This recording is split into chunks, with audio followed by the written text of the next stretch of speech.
오늘 우리에게 주시는 하나님의 말씀은 창세기 27장 1절에서 13절까지의 말씀입니다.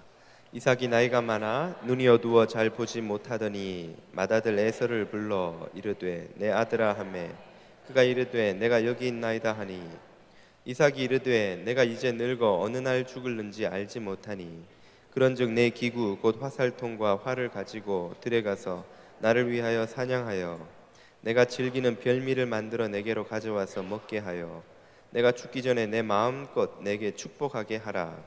이삭이 그의 아들 에서에게 말할 때에 리브가가 들었더니 에서가 사냥하여 오려고 들로 나아가매 리브가가 그의 아들 야곱에게 말하여 이르되 내 아버지가 내 형 에서에게 말씀하시는 것을 내가 들으니 이르시기를 나를 위하여 사냥하여 가져다가 별미를 만들어 내가 먹게 하여 죽기 전에 여호와 앞에서 내게 축복하게 하라 하셨으니 그런즉 내 아들아 내 말을 따라 내가 내게 명하는 대로 염소떼에 가서 거기서 좋은 염소 새끼 2마리를 내게로 가져오면 내가 그것으로 내 아버지를 위하여 그가 즐기시는 별미를 만들리니 내가 그것을 내 아버지께 가져다 드려서 그가 죽기 전에 내게 축복하여 위하여 잡수시게 하라. 야곱이 그 어머니 리브가에게 이르되 내 형 에서는 털이 많은 사람이요 나는 매끈매끈한 사람인즉 아버지께서 나를 만지실진데 내가 아버지의 눈에 속이는 자로 보일지라 복은 고사하고 저주를 받을까 하나이다. 어머니가 그에게 이르되 내 아들아 너의 저주는 내게로 돌리리니 내 말만 따르고 가서 가져오라. 아멘. 1997년 8월 6일 오전 1시 42분 46초에 미국령 괌 섬에 아주 비극적인 사건이 있었습니다. 서울에서 괌으로 향하던 대한항공 보잉 747 비행기가 공항 남쪽 41km 지점에 추락하여서 탑승객 254명 중 228명이 사망한 사건이죠. 아마 여러분의 기억 속에 어딘가에 기억이 나시리라 생각됩니다만 이 사고는 조사 결과 피로한 기장이 극심한 피로에 지쳐 있던 기장 조종사가 악천후에도 불구하고 유관을 이용한 시계 착륙을 시도하다가 벌어진 불행한 사건으로 그렇게 드러났습니다. 그로부터 7년 전인 1990년 1월에도 콜롬비아 항공사의 아비앙카 52편이 이번에는 JFK 공항에 착륙을 시도하다가 공항에서 25km 떨어진 오이스터 베이라는 곳에 추락해서 158명의 탑승객 중에 73명이 사망하는 비극이 있었습니다. 이번에는 조사 결과 연료 부족이 원인으로 드러났습니다. 비행기가 연료가 다 떨어져 추락하게 된 것이죠. 별로 상관관계가 없어 보이는 이 두 개의 사건을 그러나 21세기에 가장 영향력 있는 저널리스트로 손꼽히는 말콤 글래드웰이라는 이는 그의 베스트셀러인 세계적인 베스트셀러죠. 아웃라이어에서 두 개의 사건이 똑같은 공통된 드러나지 않는 원인을 가지고 있다고 주장하고 있습니다. 이 두 사건 외에도 몇몇 비행기 항공사 사건, 항공 추락 사건을 더 인용하면서 그는 이 사고들에 드러나지 않는 원인이 공통된 원인이 하나 있는데 그것은 이 비행기의 조종사들이 속한 나라의 강력한 권위주의 문화가 그 원인이라고 주장하고 있는 것입니다. 예를 들면 그는 이 사건들의 블랙박스를 조사한 결과 한결같이 사고가 일어나기 직전 조종석이 이상할 만큼 조용했다는 것입니다. 원래 비행기 사고는 한두 가지 원인으로 일어나는 경우가 거의 없다고 합니다. 2중, 3중의 이 안전 시스템이 있기 때문에 최소 한 6, 7가지 이상의 문제가 복합적으로 발생해야 사고가 날까 말까 한 것인데요. 이 기장이 조종을 하는 동안 부기장과 기관사들은 그 기장이 미처 체크하지 못하고 있는 여러 가지 발생할 수 있는 문제들을 확인하면서 그때 생기는 문제들을 기장에게 경고해 주어서 그 문제들을 해결해 무사히 안전한 운행이 될 수 있도록 하는 역할을 맡습니다. 마땅히 이 정도의 위급한 상황이 벌어졌다면 조종석이 난리가 나야 마땅하다는 것이죠. 부기장과 기관사들이 소리를 치고 지금 연료가 다 돼가고 악천후 때문에 이 활주로를 볼 수가 없고 이런 상황으로 가다가는 비행기가 추락할 수밖에 없다는 것을 경고하고 소리치고 외쳐야 마땅한데, 이상하게도 이 사고들의 블랙박스를 조사해 보면 너무나 조용하다는 거예요. 조종석이. 그 이유가 무엇인가? 바로 그들이 살고 있는 나라의 권위주의 문화 때문이라는 것입니다. 부기장이나 기관사들은 기장에게 함부로 경고의 말을 하지 못한다는 것이죠. 그 권위주의 문화 때문에. 실제로 기장이 운전을 하고 부기장이 그 옆에서 지켜보는 그런 상황보다 부기장이 조종을 하고 기장이 옆에서 지켜보는 상황에 훨씬 사고가 적다는 것입니다. 기장은 부기장에게 문제를 바로바로 워닝을 줄 수 있다는 거예요. 지금 연료가 떨어져가, 이 항로대로 가면 떨어져, 항로를 바꿔, 중간에 다른 공항으로 들어가, 즉시로 문제가 개선된다는 것이죠. 그러나 반대로 기장이 조종을 하는데 부기장이 워닝을 주는 경우는 워닝이 제대로 전달되지 않거나 혹은 워닝을 들어도 개선되지 않는 상황이 반복된다는 것이죠. 실제로 블랙박스의 대화록을 그대로 기록을 해놓고 있는데요, 연료가 떨어져 가는 상황을 부기장이 기장에게 이렇게 말합니다. 기장님, 연료가 충분할까요?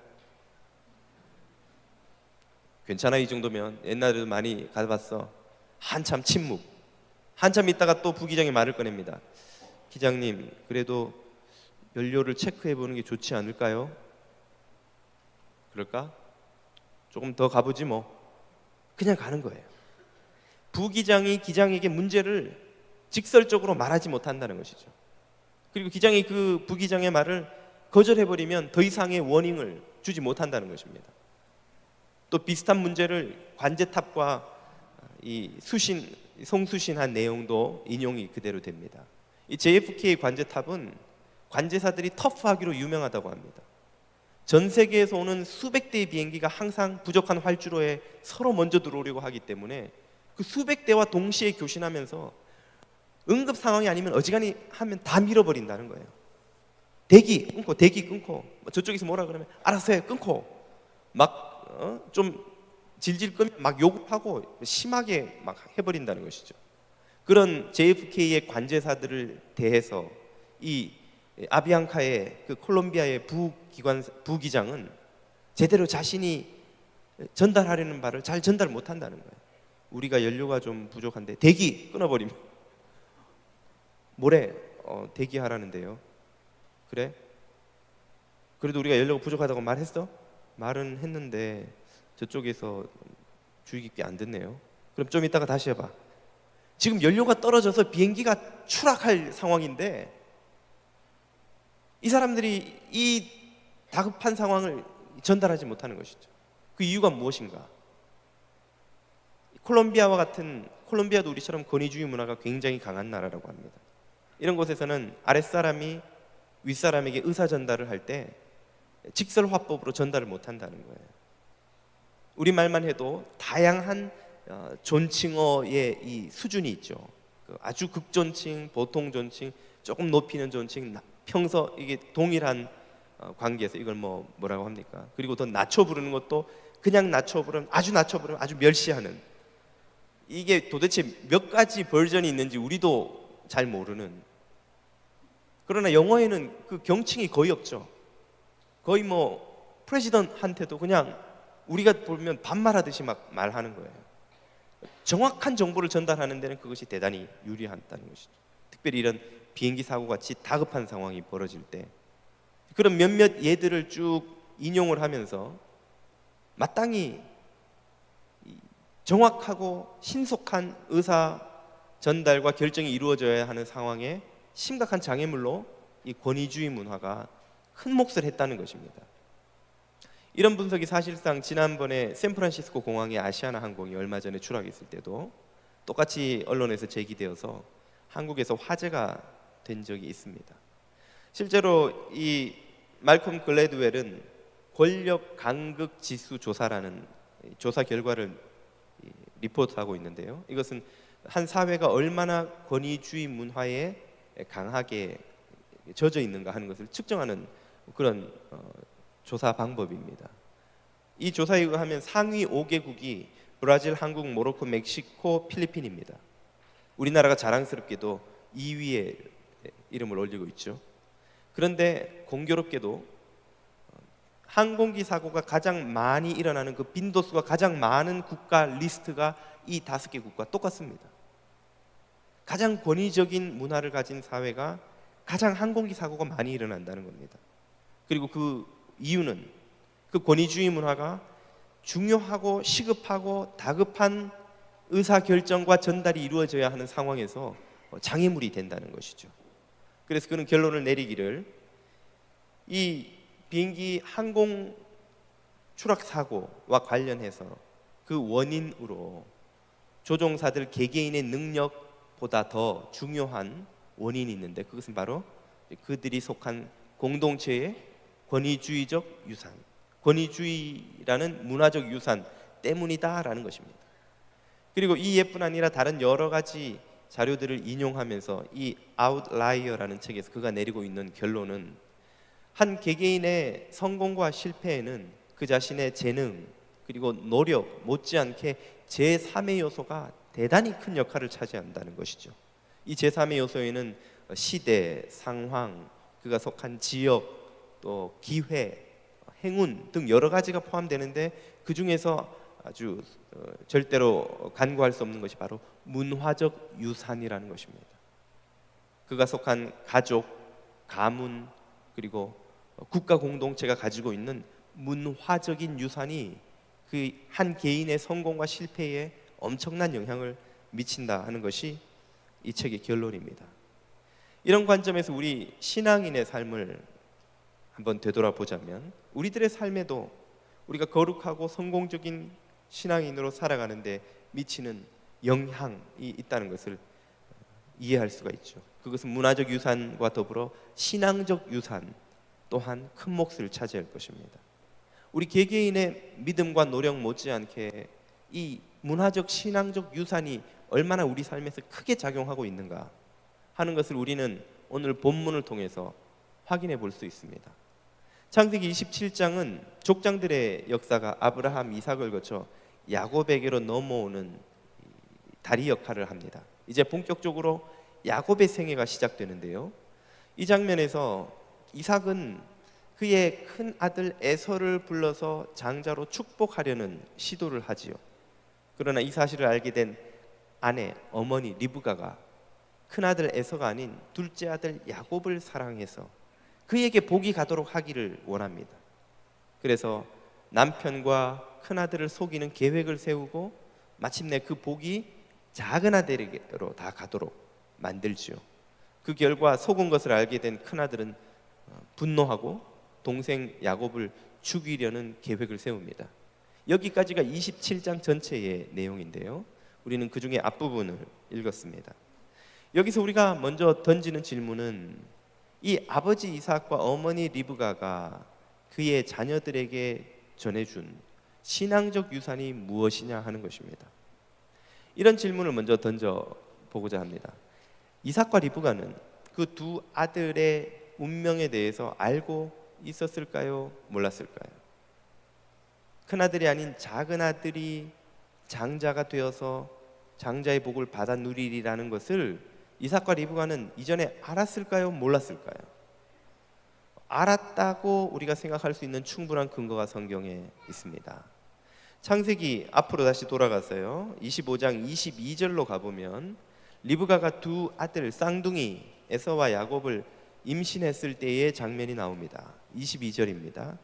그 아들들이 그의 태 속에서 서로 싸우는지라 그녀 리브가가 이르되 이럴 경우에는 내가 어찌할꼬 하고 가서 여호와께 묻자오되 여호와께서 그녀 리브가에게 이르시되 두 국민이 내 태중에 있구나 두 민족이 내 복 중에서부터 나누이리라.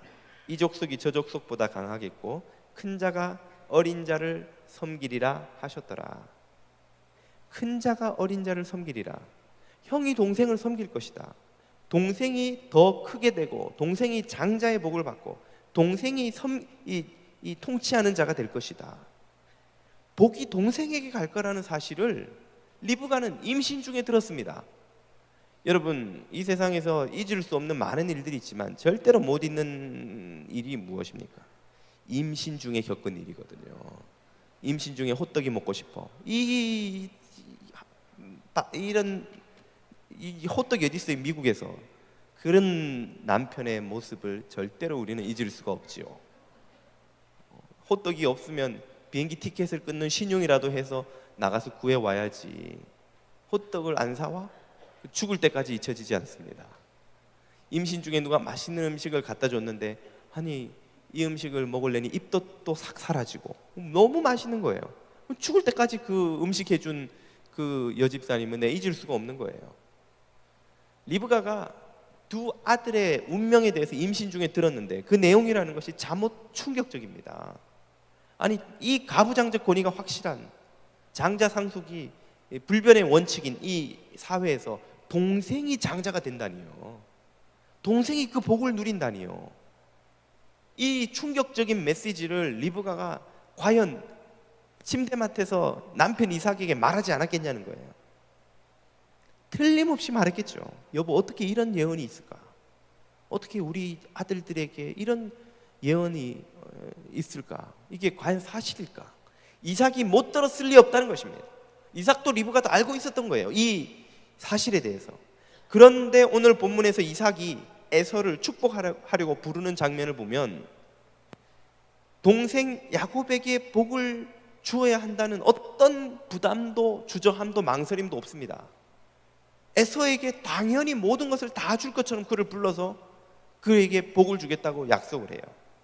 그리고 실제로 나중에 속아서 야곱에게 복을 형인 줄 알고 다 주고 나서 에서가 들어가지고 막 울며 불며 나한테도 복을 달라고 할 때 야곱이 뭐라고 말합니까? 동생에게 좋은 걸 다 줘가지고 너한테 줄 게 없다 그래요. 그 말은 아예 처음부터 동생한테는 뭘 줄 생각을 전혀 안 했다는 거예요. 형이, 이 아버지가 그 예언을 들은 사람인데도 불구하고 이것은 무엇을 의미하는 것입니까? 이 이삭이 그 예언의 말씀을 잊었거나 무시하고 있거나 대수롭지 않게 여겼다는 걸 보여주는 것이죠. 듣긴 들었지만, 와이프로부터 들었지만, 이 여자가 제정신일까? 어떻게 그런 예언을 듣지? 진짜일까? 정말 그렇게 되겠어? 말이 그렇지 어떻게 동생이 형보다 더 복을 받고 장자가 돼? 아마 모르긴 해도 이삭은 그렇게 이 예언의 말씀에 대해서 진지하게 생각해 보지 않았던 것임에 틀림없습니다. 한마디로 하나님의 말씀을 무시하고 있었던 것이죠. 그에 비하면 아내 리브가는 그 반대의 모습을 보여줍니다. 모르긴 해도 리브가는 이 예언의 말씀을 절대로 잊어버리지 않았을 것입니다. 지금 리브가가 하는 일이 얼마나 무모하고 위험한 일인지, 리브가는 지금 남편과 형을 속이려고 하고 있어요. 그리고 그 결과 잘못하면 이 사랑하는 아들이 저주를 받을지도 모른다고 그렇게 모르는 그런 위험한 일을 하고 있는 것입니다. 실제로 13절을 한번 보십시오. 야곱이 어머니에게 아버지를 속이다 실패해서 잘못하면 저주를 받으면 어떻게 합니까? 겁을 내자 어머니가 이렇게 말하죠. 어머니가 그에게 이르되 내 아들아, 만약 아버지를 속이다 실패하면 너의 저주는 내게로 돌리리니 내 말만 따르고 가서 가져오라. 리브가도 자기가 하는 일이 얼마나 위험한 일인 줄 알았어요. 리브가가 어지간한 강심장이 아니라면 이렇게 하는 데에는 믿는 구석이 있어야 되는 겁니다. 그 믿는 구석이 뭘까요? 바로 그가 임신했을 때 들었던 예언인 것이죠. 분명히 하나님이 동생 야곱이 복을 누린다고 했다는 말씀이죠. 그런데 지금 형이 복을 다 가져가게 생겼어요. 그러니까 리브가는 어떤 결정을 합니까? 본인이 나서서 하나님의 뜻을 이루겠다는 거예요. 하나님의 예언대로 되도록 자기가 나서서 문제를 해결하겠다는 겁니다. 그리고 그가 택한 방법은 남편과 큰아들을 속이는 것이었습니다. 이런 표현이 적절할지 모르지만 사기를 치는 거죠. 동생을 형인 척. 한마디로 리브가는 하나님의 뜻을 인간의 방법으로 이루려고 했다고 할 수 있습니다. 하나님의 계획을 세속적인 방법으로 이루려고 한 사람이라고 할 수 있죠. 아버지는 약속의 말씀에 무신경했고 어머니는 약속의 말씀에 지나치게 집착하여서 스스로 그 계획을 이루고자 했던 것입니다.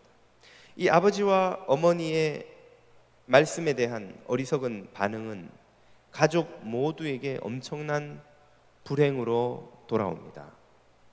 아버지는 어떻게 됩니까? 아내와 작은아들에게 속은 바보가 돼요. 그리고 큰아들이 작은아들을 죽이려고 하는 것을 무기력하게 바라봐야 하는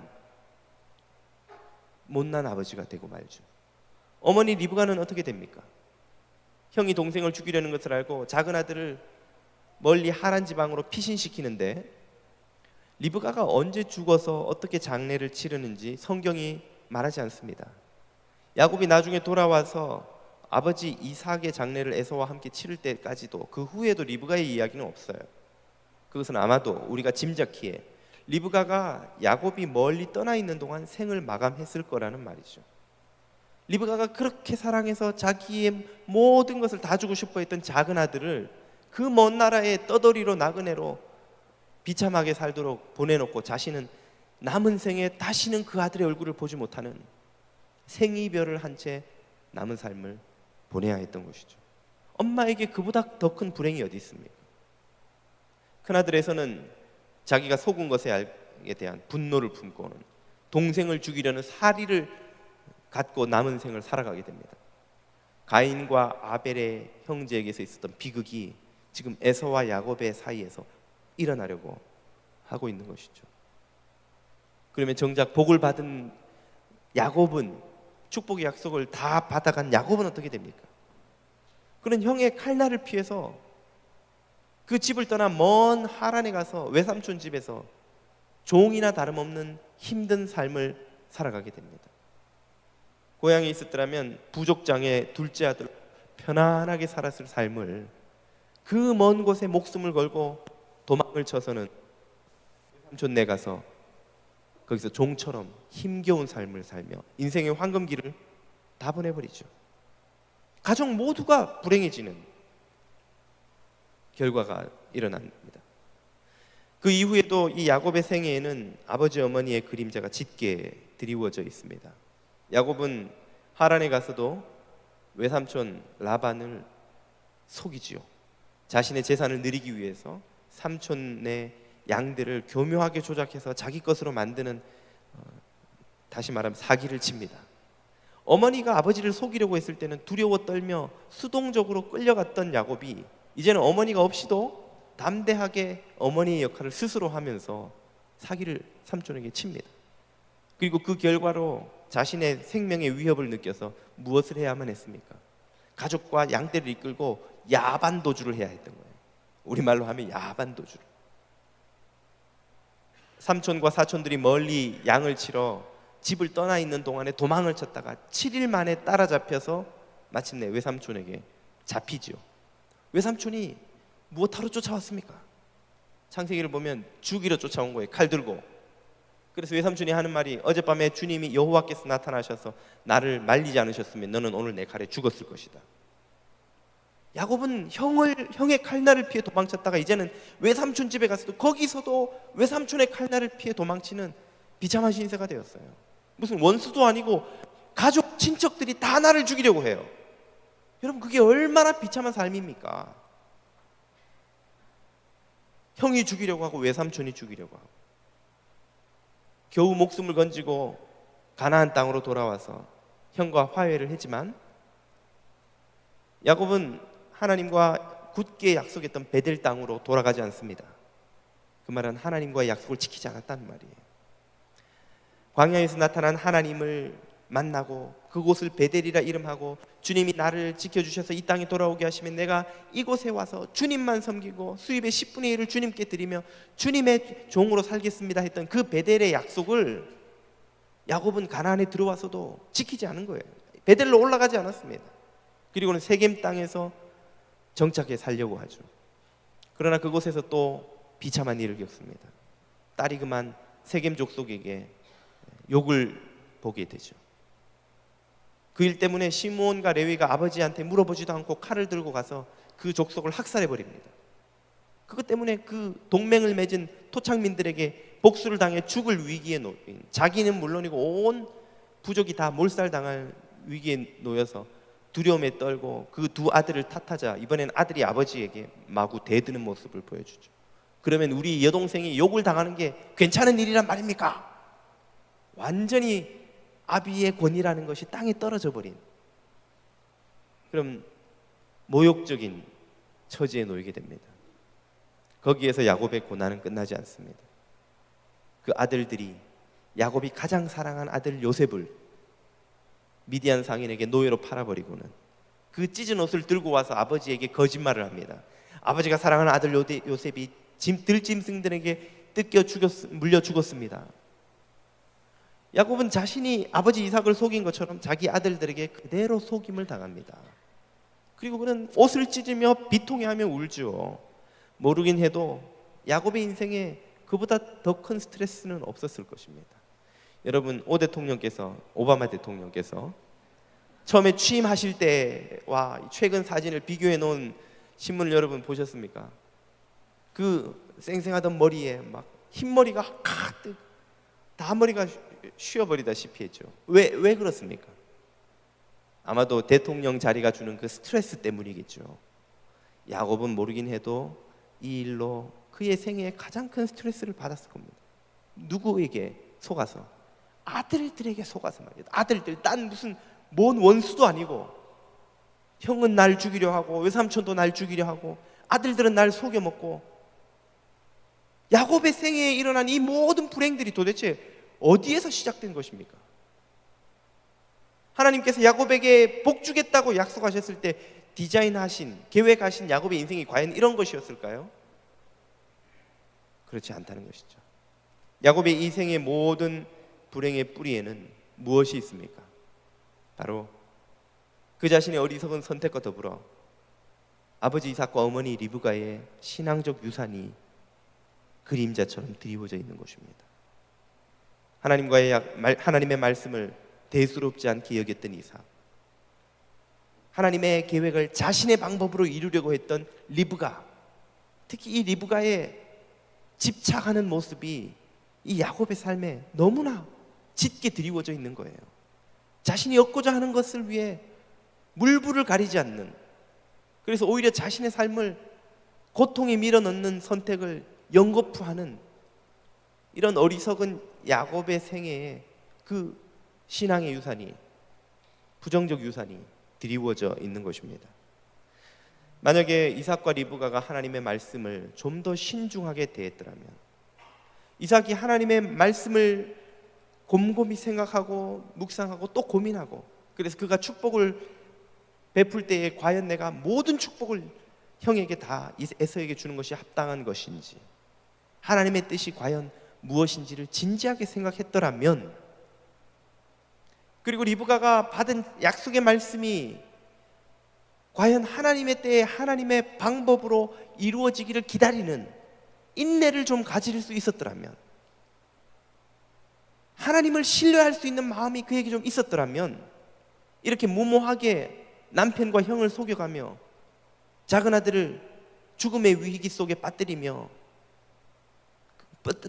그런 어리석은 계획을 세우지는 않았을 텐데 말입니다. 그랬더라면 이 가족 모두의 삶이 달라졌을 것이고, 이 야곱의 삶도 분명히 달라졌을 것입니다. 복을 주시고 축복하시는 하나님의 뜻은 분명히 이루어지지만, 그 뜻이 이루어지는 방식은 우리 인간들의 반응에 크게 좌우됩니다. 우리가 믿음의 방법을 택하느냐, 그렇지 않는 방법을 택하느냐에 따라서 우리 삶의 많은 일들이 일어나지 않을 수 있는 일들이 일어나고 마땅히 일어나야 하는 일들이 일어나지 않는 일들도 많다는 것이죠. 오늘 우리들의 현재는 우리 자신의 선택과 더불어 우리 부모님으로부터 물려받은 문화적, 신앙적 유산이 결합된 결과입니다. 물론 우리 자녀들의 미래 역시 그들 자신의 선택과 더불어 우리가 물려준 문화적, 신앙적 유산이 결합된 결과죠. 이 사실을 깨닫게 되면 우리가 우리 삶에서 잘못된 유산을 제거하고 좋은 유산을 더욱더 자녀들에게 많이 물려주고자 하는 도전을 받게 됩니다. 큰 부담을 갖게 되죠. 우리가 원하든 원하지 않든 우리들의 유산은 분명히 자녀들에게 물려주게 계승되게 되어 있습니다. 여러분, 우리가 아버지를 존경하고 어머니를 사랑하지만 그럼에도 불구하고 아버지도 인간이고 어머니도 인간이시기 때문에 내가 아버지의 저런 부분만은 닮지 않아야 되겠다라고 굳게 다짐하고 자랐으면서도 불구하고 아버지 나이가 된 내 모습 속에서 나도 모르게 그 모습을 언뜻 발견하는 것이 표정을 보니 오직 나 하나뿐인 것 같군요. 교우 여러분들 중에는 아무도 그런 분이 안 계신 것 같은, 우리가 원치 않아도 아버지 어머니로부터 좋은 것 못지않게 나쁜 것도 물려받습니다. 우리가 원치 않아도 우리의 좋은 것 못지않게 나쁜 것도 자녀에게 물려주게 되어 있습니다. 그렇게 생각하면 우리의 마음에 큰 부담이 생기죠. 우리에게 물론 좋은 것도 있겠지만 나쁜 것도 굉장히 많은 것처럼 보이는 게 아니라 실제로 많잖아요. 실제로 나쁜 게 더 많은 경우도 많은 게 아니라 많잖아요. 우리에게 마땅히 없어야 되는데 나에게 이런 부분은 정말 아들에게 딸에게 안 갔으면 하는 것들이 우리 안에 있잖아요. 그때 우리는 두려운 마음이 생깁니다. 우리도 이삭과 리브가처럼 우리의 자녀들에게 마땅히 물려주지 말아야 할 것을 물려주게 되지는 않을까 두렵습니다. 그런 우리들에게 소망이 있다면 무엇입니까? 바로 주님께서 주시는 이 위대한 은혜이죠. 창세기 28장 15절을 보면 주님이 야곱에게 베델에서 나타나셔서 이렇게 약속해 주시는 장면이 나옵니다. 내가 너와 함께 있어. 내가 어디로 가든지 너를 지키며 너를 이끌어 이 땅으로 돌아오게 할지라. 내가 내게 허락한 것을 다 이루기까지 너를 떠나지 아니하리라 하신지라. 지금 이 말씀은 야곱이 형의 칼날을 피해서 목숨을 건지려고 집을 떠나 하란으로 가는 길에 광야에서 돌을 베개 삼아 베고 자다가 본 환상 가운데 주님이 나타나셔서 하신 말씀입니다. 먼저는 아브라함, 이삭에게 준 약속을 너에게 다 이루어 주겠고, 그리고 거기에 더해서 네가 떠나는 이 길에 내가 너와 동행해서 네가 반드시 안전하게, 반드시 복된 길로 다시 돌아와서 이 가나안 땅에 무사히 돌아오게 해주겠다 하는 약속까지를 더해 주시는 거예요. 야곱이 지금 무슨 믿음의 결정을 하고 믿음의 시련을 당하는 것입니까? 의를 위하여 박해받는 것인가요? 야곱은 그야말로 어머니와 더불어서 아버지를 속이고 형을 속이고 복을 가르치는 어리석은 짓을 했다가 자기 무덤 자기가 파서 이 고생의 길에 지금 떨어진 것입니다. 그런데도 하나님의 은혜의 약속은 야곱을 떠나지 않으시고 함께하고 계시는 거예요. 그리고 그의 남은 생애를 계속 함께 하십니다. 실제로 삼촌 라반이 화가 나서 칼을 빼고 야곱을 잡으러 달려왔을 때에 여호와께서 그를 말리시죠. 내가 택한 야곱에게 손대면 안 된다. 그래서 야곱이 산 거예요. 안 그랬으면 야곱은 벌써 거기서 목숨을 잃었을 겁니다. 야곱의 두 아들 시므온과 레위가 세겜 족속을 학살했을 때에 그 주변에 있는 토착민들이 얼마나 수가 많았겠어요. 아무렴 야곱과 12아들과 종 조금 모여있는 이 부족 하나를 어떻게 못해가지고 내버려 뒀겠습니까?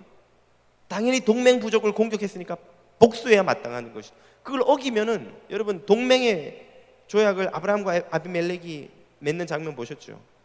양을 반 잘라놓고 그 사이에 불을 피워놓고 맹세하기를, 우리 사이에 맺은 맹세를 어기면 나도 이 양처럼 쪼개져서 죽어 마땅합니다. 신께서 그렇게 하실 겁니다. 그리고 그들은 그걸 믿었어요. 그들의 말은 곧 현실인 겁니다. 그들은 세겜 족속의 학살을 모른 척하고 넘어갈 수 없는 거예요. 절대로. 당연히 야곱은 이제 죽은 겁니다. 야곱이 두려워 떨며 벌벌 떤 게 이유가 없는 게 아니에요. 그런데 하나님께서 그 야곱에 나타나셔서 네가 나와 만나고 약속했던 베델로 올라가라고 하신 후에 바로 그 다음에 보면 뭐라고 나옵니까? 여호와께서 그 주변 족속들을 두렵게 하신 고로 아무도 야곱을 쫓는 이들이 없었더라. 그냥 놔두면 야곱은 거기서 또 죽는 거예요. 주님께서 그 야곱에게 주신 약속을 지키기 위해 그 주변 족속들을 다 막으신 거죠. 두렵게 함으로 아무도 야곱을 쫓지 못하게 만드셨어요. 한마디로 하나님의 은혜가 함께하지 않았으면 야곱은 벌써 광야 어딘가에서 썩은 죽음이 되어서 벌레떼에게 뜯어먹히고 있었을 운명인 것입니다. 그런 야곱을 끝까지 지켜내신 분이 누구십니까? 하나님이세요. 하나님의 은혜가 야곱을 지켜주신 것입니다. 우리 인간의 어리석은 선택과 우리의 나쁜 유산들이 극복되고 해결되고 그것을 이겨낼 수 있는 유일한 길이 있다면 하나님의 은혜를 힘입는 것입니다. 왜냐하면 하나님의 은혜의 능력은 이 죄의 능력을 압도하는 것이기 때문에 그렇습니다. 출애굽기 20장 5절 이하는 이렇게 말하죠. 그것들 우상들에게 절하지 말며 그것들을 섬기지 말라. 나 내 하나님 여호와는 질투하는 하나님인즉 나를 미워하는 자의 죄를 갚되 아버지로부터 아들에게로 3, 4대에 이르게 하거니와. 죄의 영향력이 3, 4대를 갑니다. 실제로 이 족장들의 이 족보에서 가장 모범적인 뛰어난 인물이 누굽니까? 요셉이잖아요. 요셉. 아브라함, 이삭, 야곱, 이 증조 고조, 이게 증조 고조, 고조 증조 할아버지 이렇게 되죠. 아버지 할아버지 증조까지군요. 아브라함 이삭 야곱까지는 인간적인 허물이 너무 많죠. 그 중에 야곱은 정말 우리에게 위로를 주는 인물입니다. 이런 인간이 믿음의 조상이면 나는 정말 믿음의 할아버지쯤 되겠다. 우린 적어도 야곱 정도로 사기치지는 않잖아요. 잘 가끔은 치지만 그 정도 사기는 아니거든요. 우리는 적어도 가족한테는 안 그러잖아요. 그런데 4대 만에 누가 나옵니까? 요셉. 성경에서 거의 허물을 찾아볼 수 없는, 성경의 등장인물들을 미화하려는 의도가 전혀 없습니다. 믿음의 조상이라고 했으면 아브라함의 그 허물들을 다 지워야죠. 빼야죠. 그러나 성경은 조금도 숨기지 않고 다 드러내요. 아브라함이 얼마나 비겁한 인간이었는지, 아내까지 팔아먹는 얼마나 겁 많은 인간이었는지, 이삭이 믿음으로 살았지만 역시 이삭에게도 얼마나 흠이 많은지 다 드러내요. 야곱은 말할 것도 없죠. 그러나 요셉에게는 특별히 흠잡을 일이 별로 없습니다. 죄의 영향력을 깨뜨리는 모델이라고 할 수 있죠. 제가 처음에 전도사로 사역할 때 어느 선배 목사님이 그러시더라고요. 제대로 된 목사 하나가 나오려면 한 4대는 걸린다는 거예요. 4대 목사가 넷째 4대째에서 목사가 제대로 된 인간이 하나 나온다. 왜 그렇습니까? 성경을 봐라. 요셉이 나오는데 이 4대가 걸리지 않았냐. 그래서 제가 절망하고는 신학을 그만둘까 이 작정도. 저는 이 첫 번째 목사라서. 어쨌든 성경은 죄의 영향력이 3, 4대까지 간다 그랬습니다. 그러나 그 반대로 바로 그 다음 절 6절이죠. 나를 사랑하고 내 계명을 지키는 자에게는 언제까지? 1000대까지 은혜를 베푸느니라. 아멘. 은혜의 영향력은 1000대를 간다는 거예요. 3, 4대와 1000대는 비교 불가죠. 죄가 무섭습니다. 죄의 결과는 참혹하고 죄의 파괴력은 가공할 만한 것이죠.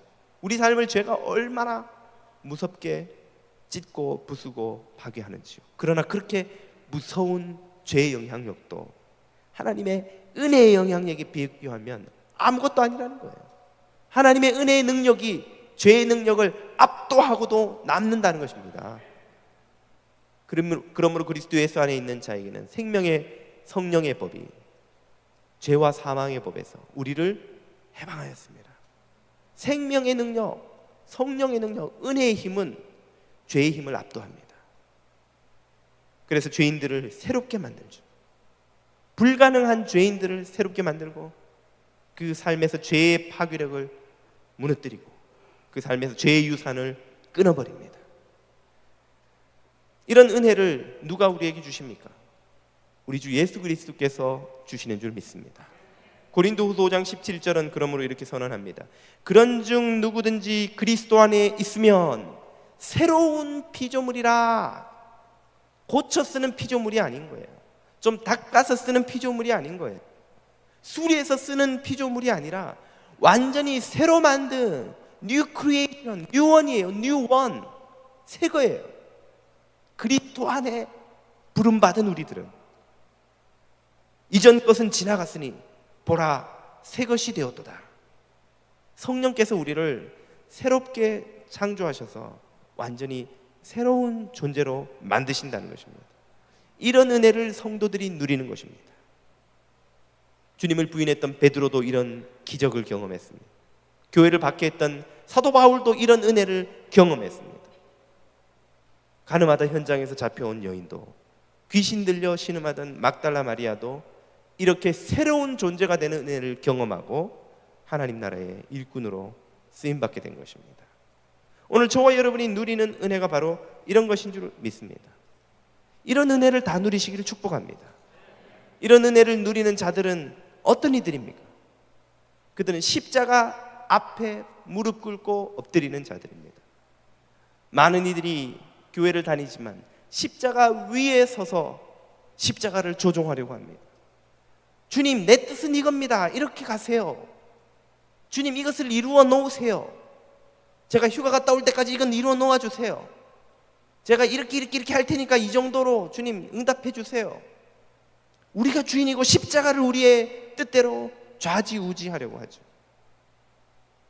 그러나 주님 앞에 이런 은혜를 누리는 자들은 십자가 앞에 무릎 꿇고 엎드리는 자들입니다. 십자가가 우리를 좌지우지하시고 십자가 안에 성령의 능력이 우리를 새롭게 하시는데 우리를 맡겨드리는 자들입니다.